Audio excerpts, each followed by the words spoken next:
Hi, and welcome to a Sober Girls podcast. My name is Sherry, and I have been through various ups and downs over my time in sobriety. The one thing I love about my journey is that it's brought me to you and helping others in sobriety. If you are listening to this, then you're either wanting to start your journey or currently active in recovery and just want to hear other people's experience, strength, and hope. Either way, we are here for you, and we are the community to help you through whatever part of your journey you are on. We have something for everyone. Now, let's get started on today's journey.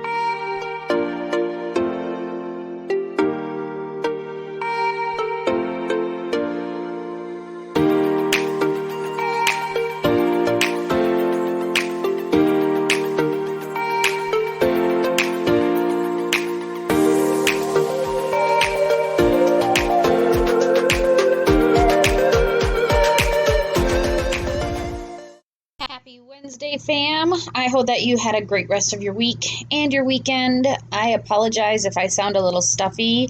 It appears I either have my son's cold or I'm having some allergy issues, so I'm a little stuffy today and I'm sorry. I'm really excited because the past week we've had the most downloads and listens of the podcast that we ever have.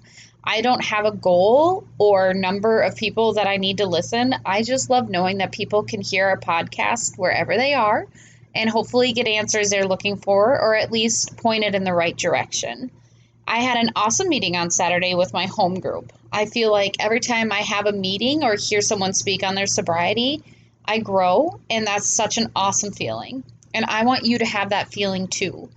I've been enjoying sharing my experiences with you and taking you through the steps.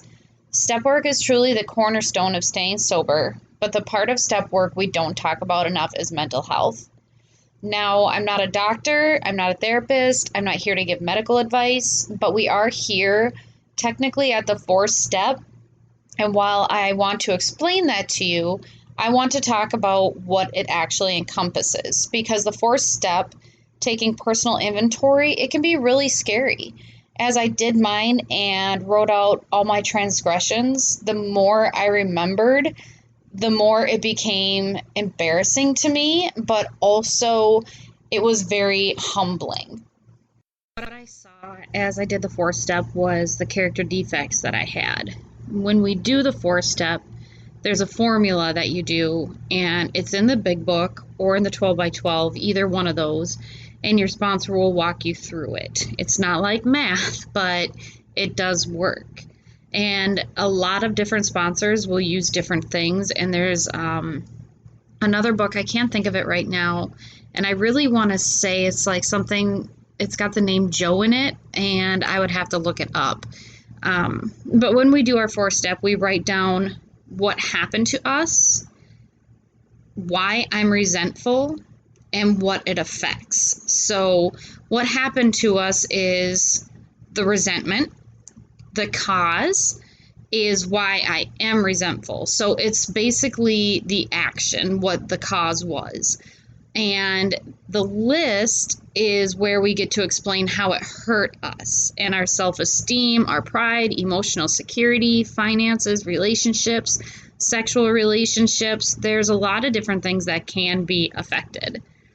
Then the character defect. Some of these people will refer to these also as the 7 original deadly sins: greed, pride, lust, anger, gluttony, envy, and sloth, which is kind of sad because I like sloths and I sleep a lot, so it's sad to know that being a sloth was one of the 7 deadly sins. Just kidding. Sorry.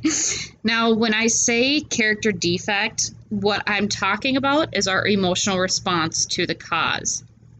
As an alcoholic and as a human, obviously, we have emotions. For us, when those emotions are betrayed, when we're hurt, we use substances to cover up our pain.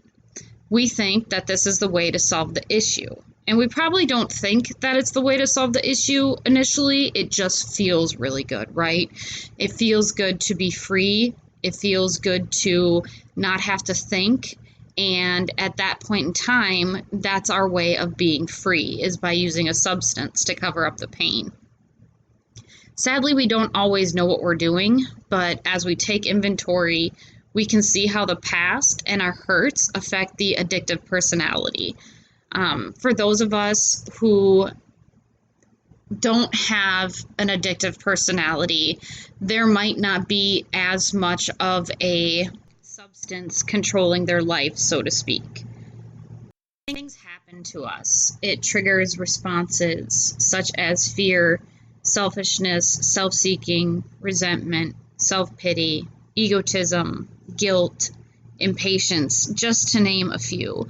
And I know for me, I have panic attacks, and usually those panic attacks are brought on by fear of the unknown. Lately, it's been not fear of the unknown, but fear of how am I going to handle this? And my therapist does a really good job of explaining to me that anxiety is a pituitary gland secretion. And so when I have a panic attack, when I feel that coming on, that physical response, she says that it's really important for me to remind myself this is a physical response. I am not really under attack. I don't need to have fight, flight, or freeze. It's easier said than done, but my therapist is really good about walking through anxiety with me, and I still have panic attacks. It's just a matter of being able to control them. As you work the step with someone who is familiar with the process, such as a sponsor, and a sponsor is going to have already gone through not only all the steps, but at least the 4th, 5th, and 6th step. That is absolutely a requirement because you can't lead people, especially if you haven't done it before. They're going to help you find those flaws or defects of character. If you so choose, you can boil down your resentment to one of the original sins that we discussed earlier. And to be honest, for me, I know that pride is definitely one of them. Some people have a hard time discussing religion or sin, so it truly will be up to you and your sponsor. I believe, though, that being able to look deep and admit that you are envious, angry, or have issues with your anger and pride are very healthy. It takes real and rigorous honesty. If you are not honest, you will be sure to repeat the same mistakes and behaviors. One defect of character that I did not realize I had until very recently was abandonment. I have absolutely no clue where or how it came to be, but it was ugly. 11 years sober, and to my recollection, I do not have any memory of having issues with abandonment or fear of abandonment. So for me, this is something that I do have to discuss with my sponsor. I have to sit down and do a 4th step with her coming up here in the near future, because I have been doing AA, I have been doing my meetings, I have been doing the podcast, but there's still something left unfinished there, and it's still really ugly. Doing a 4th step and being done doesn't mean we won't make mistakes. It doesn't mean we won't have to do a 4th step again. I do a 4th step annually, and if something major happens, I sit down and immediately do one with my sponsor, like I'm getting ready to do now. The most important thing that we do have to remember, though, is that while we still can make mistakes, that it's really important that remembering we need to be changing our behavior. So once we've become aware of the character defect and we've made our amends, that we make changes in our behavior, because if we are not making a change to the behavior, then we truly aren't doing our program or making an honest recovery. We will be discussing these a little bit later on. We're not going to get into those kinds of things right now. Right now, we are still working on our mental health and doing the 4th step. Harboring resentments is not healthy, and getting it out, sharing it with another alcoholic, is vital to our sobriety. You can do that in a meeting. You can do it in a 4th step. As I've said before, I do not suggest doing a 5th step in a meeting, but if you need a meeting because you are having certain emotions or feelings or fear of relapse, you certainly go into a meeting to hear other people's experience, strength, and hope. And if they ask you, does anybody have anything hindering or enhancing their sobriety, feel free to speak up. For me, a lot of my 4th step was centered around sexual insecurity, personal relationships, and pride. Those were just a few to mention regarding one cause. I had a very abusive past sexually from a few players in my life. So that was one of the largest issues for me that affected me greatly, and it still does. But I'm fully aware of the effect that it had on me, and so I'm able to at least address it when I know it comes up. Character defects, as we call them in AA, do not go away. They stay.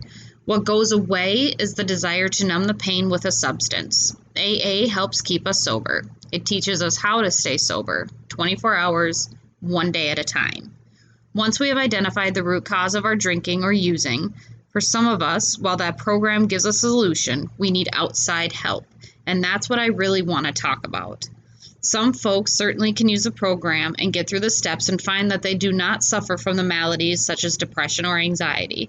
Or if they did, they're able to overcome them as they were situational or fully related to their using. But the reality is that depression and anxiety are very real, and we cannot ignore our mental health. My first sponsor, who I've already talked about, was a nightmare, insisted that I get off my antidepressants, and I did for a long time. It wasn't good for me, though. My depression got worse. My emotions were on a pendulum, and no matter how much work and effort I put into the program and my step work she claims she was taking us through, she truly wasn't explaining anything, and she was just having us read the big book. While the solution is in the big book, she wasn't giving us the solution. I still haven't figured it out, and I don't need to. That's not my job. But truly, I hated that I was being manipulated at home and in AA. She told me if I went to counseling or got back on my meds, she wouldn't work with me anymore. So I did. And I told her that I need these things to heal and grow. She didn't like that. Maybe she thought I was weak. Maybe she thought all I needed was AA and she felt like I was a failure, but I don't know how I was feeling. I was admitting that I needed extra help, and I was staying sober while dealing with her crazy ass and still being with my abusive ex. So I laugh now because I don't know how I did it, and it's okay to need outside help. It is 100% acceptable to be on medications to assist with anxiety or depression. Now, I have had people ask me about using CBD for my pain, medical marijuana for my anxiety, or marijuana for my anxiety and my chronic illness.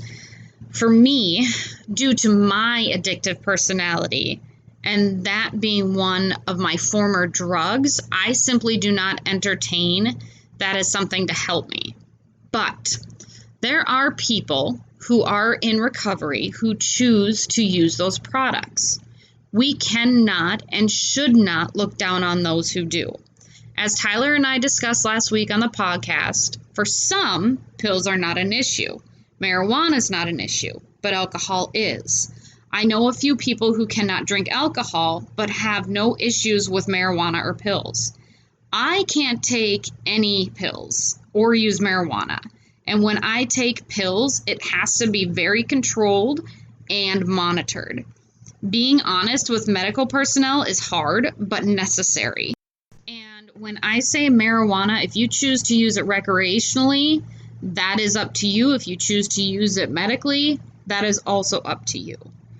When I am home and need my pain to be adjusted, I have a process in which I evaluate my pain prior to needing to ask for more or other things that I try. But I'm not above asking for pain management because there are times when I know what my body needs. It's not my mind tricking me. It's my body saying we can't relax or heal until we have this. And it can be very scary, but knowing my body makes a huge difference. Everyone does their program differently and handles their mental health differently and their physical ailments differently, and that's okay. Everyone in our program has a story, has a past, and has things that they can do in their sobriety and recovery that some of us cannot do. For me, I have needed medically prescribed medications for depression and anxiety. Please do not judge others for how they manage their pain or their mental health, because as long as they are being a good person, showing up for our community, and creating a safe environment for newcomers and others, then it is truly not our job to judge them or say they are not working their program. Once I completed my fourth and fifth step, which is telling another person, I realized that now I identified the root cause, and after having my breakdown when my friend Brandon died, that I needed more help than my meeting could provide me. In fact, I've actually recently gone back into therapy with my therapist from before the pandemic. In reality, I should have been going during the pandemic, if I'm being honest. I relied on so many other things to get me through. While we did have AA meetings, they were Zoom, and they really helped, but there's something about being around people and in person that makes a huge difference. That fellowship, that not feeling alone. The pandemic had a huge impact on all of us. A lot of us that had once quelled defects of character, they came out. I was listening to a podcast last week that my friend Kelly runs. It's called Fangals. And she had a guest on. Her name was Heather, who came to talk about emotions. Heather is going to school to be a counselor therapist. And her talk was on having feelings in a messy world. And it really spoke to me.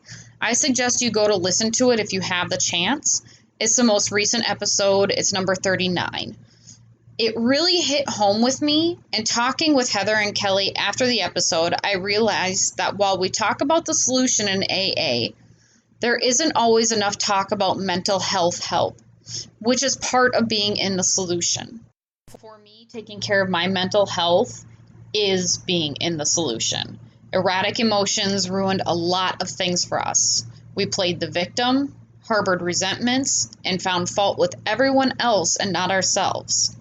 The fourth and fifth step is here to help us do that. There is relief. Once we have identified our defects of character, I think it's important that we work them as much as we also work out our body, eat healthy, and work on our connection with God. So it's important that we work on ourselves. This past weekend, someone in my meeting brought up the saying, my sponsor told me that there are two important relationships, the one with my higher power and the one with myself. And that made so much sense to me. If we are not focusing on ourselves, self-love, affirmation, and growth with our higher power, how are we ever going to be good enough or help anyone else?